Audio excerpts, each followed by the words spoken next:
हमारे संविधान में नागरिकों को कुछ मौलिक कर्तव्य दिए गए हैं, पर ये हैं क्या और आखिर इन्हें संविधान में जोड़ने की जरूरत ही क्यों पड़ी?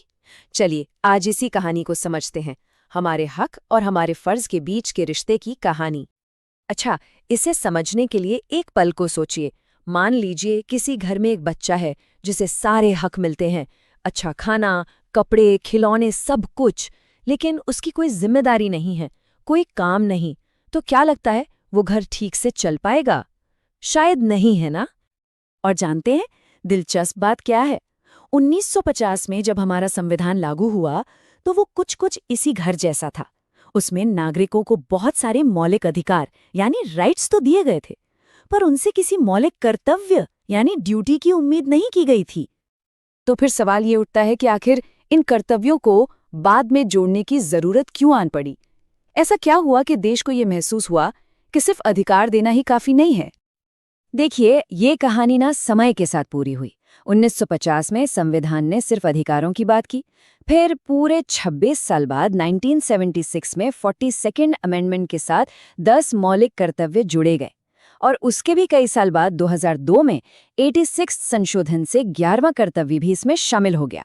मतलब साफ है, ये एक ऐसी जरूरत थी जिसे वक्त के साथ महसूस किया गया।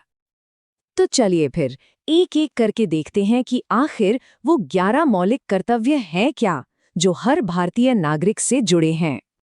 जी हाँ, कुल 11। ये हमारे संविधान के पार्ट 4A आर्टिकल 51A में लिखे हैं, पर ये कोई सजा वाली लिस्ट नहीं है, बल्कि आप कह सकते हैं कि ये एक तरह की गाइडबुक है, एक बेहतर नागरिक और एक मजबूत समाज बनाने के लिए। सबसे पहले आते हैं वो कर्तव्य जो सीधे सीधे देश से जुड़े हैं, जैसे कि संविधान, राष्ट्रीय ध्वज और राष्ट्रगान का सम्मान करना, यानी उन प्रतीकों का आदर जो हमें एक बनाते हैं। फिर आज़ादी की लड़ाई के ऊंचे आदर्शों को दिल में बसाए रखना।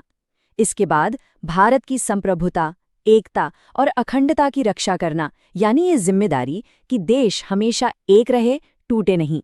और हाँ, देश की रक्षा के लिए हमेशा आगे रहना। इसको ना ऐसे सोचकर देखिए, जैसे किसी गांव में रहने वाला कोई व्यक्ति अपने गांव के झंडे का सम्मान बिना किसी के कहे अपने मन से करता है। ठीक वही स्वाभाविक सम्मान देश के हर नागरिक से राष्ट्रीय प्रतीकों के लिए उम्मीद किया जाता है। अच्छा, देश के बाद अब बात करते हैं समाज के प्रति हमारे कर्तव्यों की। इसमें शामिल है सभी धर्मों और भाषाओं के लोगों के बीच भाईचारे की भावना को बढ़ावा देना, साथ ही ऐसी हर प्रथा को छोड़ देना जो महिलाओं के सम्मान के खिलाफ हो, और हमारी जो मिलीजुली संस्कृति है उसकी शानदार विरासत को समझना और उसे संभाल कर रखना। और ये जो महिलाओं के सम्मान वाली बात है ना, इसका मतलब बहुत सीधा और गहरा है। इसका मतलब है समाज की हर महिला को ठीक वही इज्जत देना जो कोई अपने घर में अपनी बहन या बेटी को देता है। बस इतनी सी बात है। और फिर आखिर में आते हैं वो कर्तव्य जो हमसे यानी हर एक नागरिक से पर्सनली जुड़े हैं, जैसे कि वैज्ञानिक सोच को अपनाना, अंधविश्वास से दूर रहना, सार्वजनिक संपत्ति मतलब पार्क, बसें, ट्रेनें, इनको नुकसान न पहुंचाना, जीवन में जो भी काम करें उसमें बेहतर से बेहतर करने की कोशिश करना।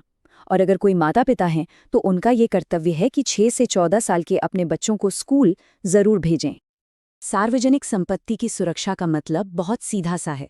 स्कूल की दीवार पर कुछ मत लिखिए, ट्रेन की सीट मत फाड़िए। क्यों? क्योंकि वो किसी एक की नहीं है, वो हम सब की है, हमारी अपनी चीज है। अब एक बहुत बहुत जरूरी सवाल उठता है, क्या इन कर्तव्यों को मानना कानूनी तौर पर जरूरी है?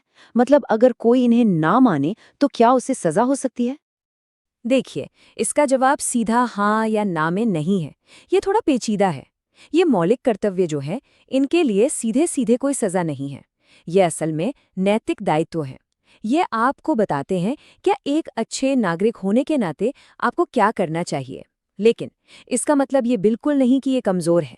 सरकार अगर चाहे तो इन कर्तव्यों को लागू करवाने के लिए अलग से कानून बना सकती है।